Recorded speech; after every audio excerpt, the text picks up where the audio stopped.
Good morning students.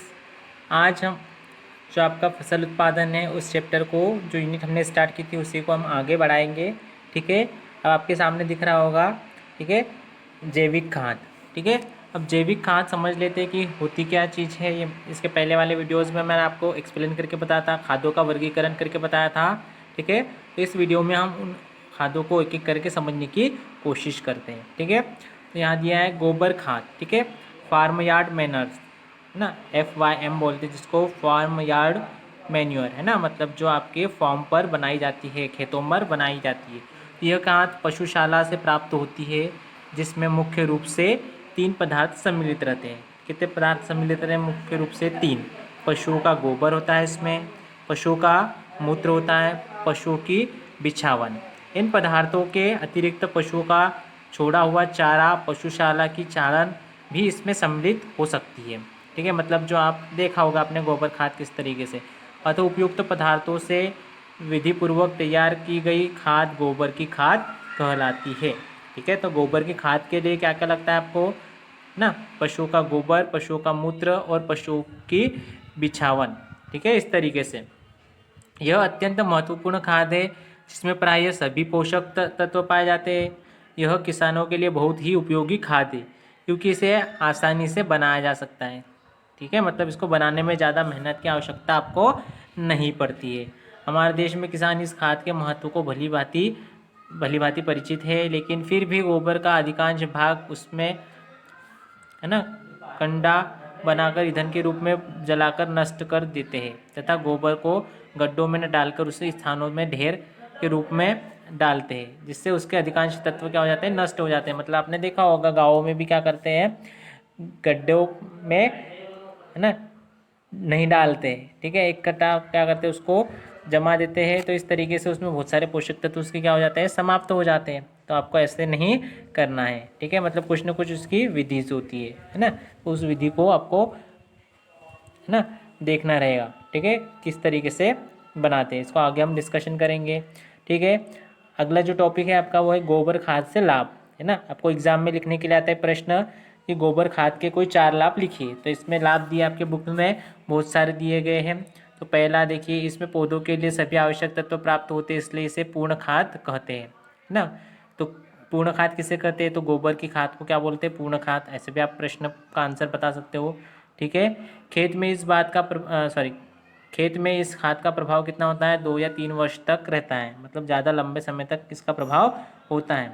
मृदा की जल धारण क्षमता में वृद्धि होती है, मृदा में वायु संचार अच्छा होता है, मृदा का ताप ठीक बना रहता है, मतलब जो टेम्परेचर होता है भूमि का वो क्या बना रहता है? ठीक बना रहता है, आपकी फसल के अनुकूल बना रहता है। मृदा का कटाव कम होता है। ठीक है, मतलब जो कटाव होना था वो नहीं हो पाता इस खाद के द्वारा। मृदा की भौतिक, रासायनिक एवं जैविक दशा में सुधार होता है। ठीक है, जैसे बहुत सारे कारण हैं कि नहीं भी है ना, बहुत सारे 4 या 5 कारण आपको एग्जाम में आते हैं, तो आप आसानी से उसको लिख सकते हो।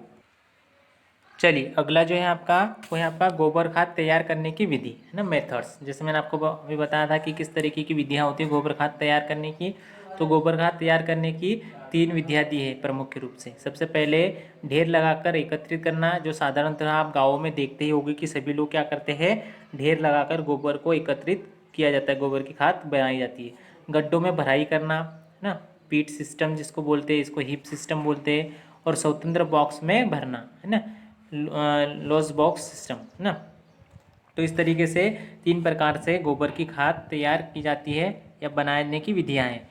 तो गोबर की खाद ढेर में एकत्रित करना, तो ये सारी चीज़ें आपको पता है किस तरीके से एकत्रित करते हैं, तो हम इस पर ज़्यादा डिस्कशन नहीं करेंगे। ठीक है, गोबर की खाद के लिए गड्ढों में भराई करना, तो यह एक वैज्ञानिक विधि है जिसके द्वारा ठीक है अच्छी किस्म की गोबर खाद तैयार की जा सकती है। ऊंचे स्थानों पर आवश्यकतानुसार संख्या में गड्ढे बनाए जाते हैं, जिनकी लंबाई देखिए, गड्ढों की लंबाई दी गई यहाँ पे 4 मीटर, चौड़ाई 2.5 मीटर तथा गहराई 1.25 मीटर उपयुक्त रहती है। तो ये याद रखना आपको, कितनी गोबर खाद बनाने की कौन सी विधि में, मतलब गड्ढा गड्ढा बनाने के लिए कितना पैमाना लेना पड़ता है उसका तो पैमाना दिया है। प्रत्येक गड्ढे से 12.50 घन मीटर ठीक है लगभग 37 क्विंटल खाद प्राप्त होती है। देखिए, इतनी खाद आपको प्राप्त होती है, 37 कुंटल। तैयार गड्ढों में पशुओं का गोबर, पेशाब युक्त बिछाली अथवा मिट्टी तथा कूड़ा करकट इत्यादि पदार्थ भरते रहते हैं। पशु मूत्र खाद की दृष्टि से अति मूल्यवान चीज़ है, इसलिए इसको हर हालत में एकत्रित करना आवश्यक होता है। इसलिए 3 या 4 दिन के अंतर में से बिछाली बदलते रहते हैं। ठीक है, मतलब जो बिछाली होती है वो क्या होना चाहिए, उनकी बदलते रहना चाहिए। ठीक है, गड्ढे के जाने पर 15 सेंटीमीटर मोटी मिट्टी की परत से ढक लेते हैं। ये परत गड्ढे में धूप एवं वर्षा का पानी जाने से ही नहीं रोकती, वरना जो अमोनिया गैस गड्ढों में से वातावरण में उड़ती है उसको यह मिट्टी की परत सोख लेती है। ठीक है, जो अमोनिया गैस बनती है उसको भी ये क्या करती है, सोख लेती है।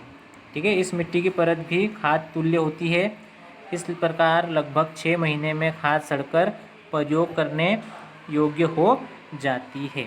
ठीक है, अगला जो है आपका स्वतंत्र बॉक्स में भरना, ये अलग विधि है। ठीक है, खाद तैयार करने की, गोबर खाद ना, तो स्वतंत्र बॉक्स में भरना, इसमें क्या करते हैं, इस विधि का प्रयोग करने के से खाद से के पोषक तत्व अपेक्षाकृत सुरक्षित रहते हैं। इसके लिए पक्के गड्ढे तैयार किए जाते हैं ना, पक्का गड्ढा बनाया जाता है जिसकी चौड़ाई कितनी होनी चाहिए, 3 मीटर तथा गहराई कितनी होनी चाहिए, 1 मीटर रखते हैं। लंबाई आवश्यकता अनुसार 1.5 मीटर प्रति पशु के अनुसार रखते हैं। गड्ढे के एक किनारे पर पशुओं के आने जाने के लिए सीढ़ियाँ होती है। गड्ढों के ऊपर खप्परों का प्रबंध किया जाता है ना, खप्पर मतलब जो आपके कवेलू वगैरह बोलते हैं ना, वो उसको बोलते हैं खप्पर। बचे हुए चारे आदि की सूखी तह गड्ढों में बिछा दी जाती है। इस परत पर खड़े होकर पशु चारा खाते हैं। पशुओं का मलमूत्र बिछानी पर गिरता रहता है, इसलिए 4 या 5 दिन के अंदर से नई बिछाली प्रयोग करते हैं। इस प्रकार 5 या 6 माह में बॉक्स भर जाता है। ठीक है, इस समय तक नीचे की खाद सड़कर तैयार हो जाती है। ठीक है, तो इस तरीके से हम क्या कर सकते हैं, उसका प्रयोग कर सकते हैं। चलिए, अगला जो प्रश्न रहता है आपका वो क्या होता है, गड्ढों में गोबर खाद तैयार करते समय क्या क्या सावधानियां रखनी चाहिए, या गोबर खाद तैयार करते समय है ना क्या क्या सावधानियां रखनी चाहिए, ऐसा भी प्रश्न आता है आपको एग्ज़ाम में, तो आपको उसका आंसर देते बनना चाहिए। तो कौन कौन सी सावधानियां रखनी चाहिए, तो आपके सामने ये बहुत सारी सावधानियां दी है, इनमें से हम कुछ याद रखेंगे। जैसे खाद के गड्ढों के लिए ऊंचे स्थानों का चुनाव करना चाहिए। ठीक है, मतलब जहाँ पे भी आपको खाद का गड्ढा बनाना है वो स्थान कैसा होना चाहिए, ऊंचा होना चाहिए। गड्ढे निवास अथवा बस्ती से दूर होने चाहिए, मतलब जहाँ पर आपका निवास हो है उससे गड्ढे क्या होना चाहिए, दूर होना चाहिए। जहाँ बस्ती होती है उससे भी ये क्या होना चाहिए, दूर होना चाहिए। खाद के गड्ढे पानी पीने वाले कुएं से दूर बनाने चाहिए। ठीक है, मतलब जहाँ आप गड्ढा बना रहे हो वहाँ कुएं वगैरह ऐसा कुछ भी नहीं होना चाहिए, मतलब ये दूर बनाए जाने चाहिए। गड्ढे छायादार स्थान पर बनाने चाहिए ताकि तेज़ धूप से हानि ना हो। ठीक है, मतलब जब गड्ढा रहेगा आपका वो कहाँ होना चाहिए, छाया होनी चाहिए उस पर। अगर छाया नहीं रही तो उसमें क्या होगा, ठीक है, उससे हानि होगी, मतलब जो जीवांश होंगे वो क्या हो जाएंगे उसमें के खत्म हो जाएगी, और जो ना जो मुलायम या फिर जो नरमपन आना चाहिए उसमें वो नहीं आ पाएगा। गड्ढों के चारों ओर 50 सेंटीमीटर चौड़ी तथा 25 सेंटीमीटर ऊंची मेंढ बना देनी चाहिए, जिससे कि इधर उधर का पानी इसमें न भरे, मतलब इधर उधर का पानी भी उसमें भरना नहीं चाहिए। खाद को अच्छी तरह से सड़ाने के लिए गड्ढों में पर्याप्त नमी होना चाहिए। नमी के अभाव में पानी छिड़काव किया जा सकता है। ठीक है, जैसे बहुत सारे कारण दिए हैं, तो कारण आपको पता होना चाहिए।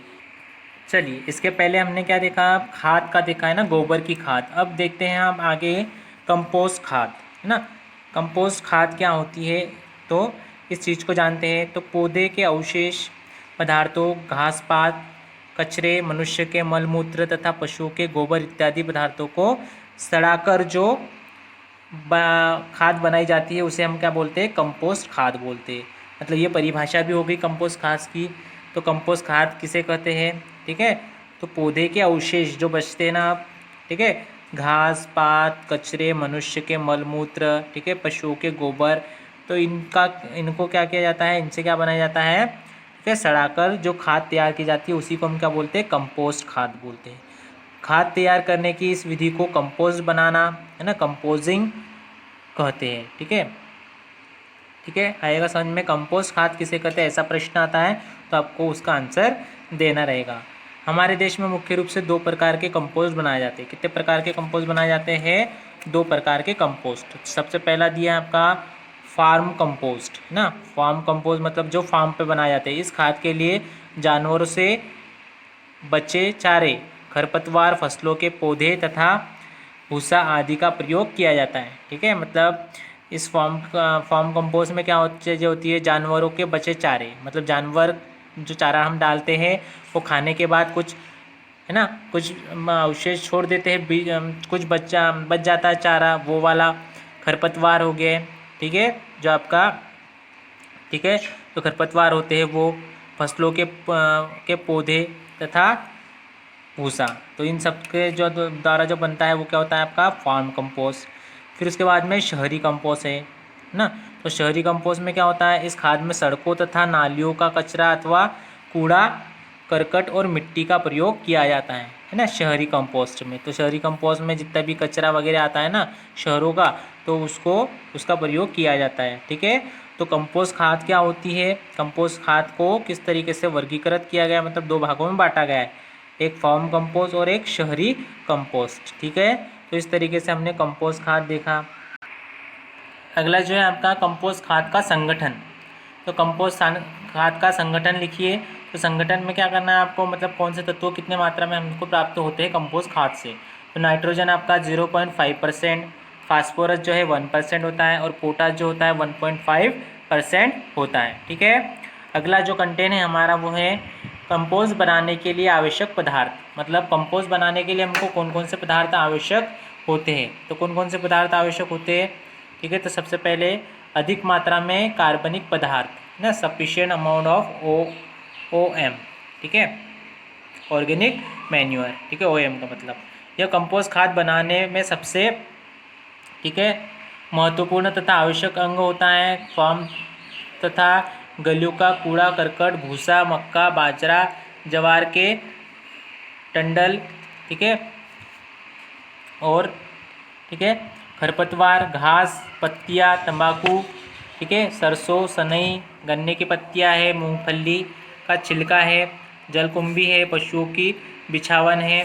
ठीक है, तो गोबर व मूत्र, तालाब की मिट्टी, पुराने खप्पर आदि पदार्थ कंपोस्ट बनाने के लिए प्रयोग में लिए जाते हैं। ठीक है, कंपोस्ट बनाने के लिए ये सारे पदार्थ आपको जो आपके क्या है कार्बनिक पदार्थ है। ठीक है, अगला जो है उपयुक्त प्रारंभक, है ना। तो उपयुक्त प्रारंभक मतलब सूटेबल स्टार्टर जो होते हैं। तो कंपोस्ट खाद बनाने में इन पदार्थों का विशेष महत्व होता है। कौन कौन से हैं, जैसे वानस्पतिक पदार्थों का अच्छी प्रकार से विच्छेदन करने तथा सड़ने की क्रिया को शीघ्रता से पूरा करने के लिए पशुओं का मूत्र, गोबर, विष्ठा, मूत्र की मिट्टी व राख, sewage, sludge, ammonium sulphate, calcium cyanamide, sodium nitrate, ठीक है, तथा एडको पाउडर आदि पदार्थों का प्रारंभ के रूप में क्या करते हैं, प्रयोग करते हैं। ठीक है, उसके बाद में चूने का पत्थर तथा नाइट्रोजन युक्त उर्वरक, ये भी इसका भी यूज़ किया जाता है। उचित मात्रा में नमी की उपलब्धता, ठीक है, ये एक चीज़ होती है।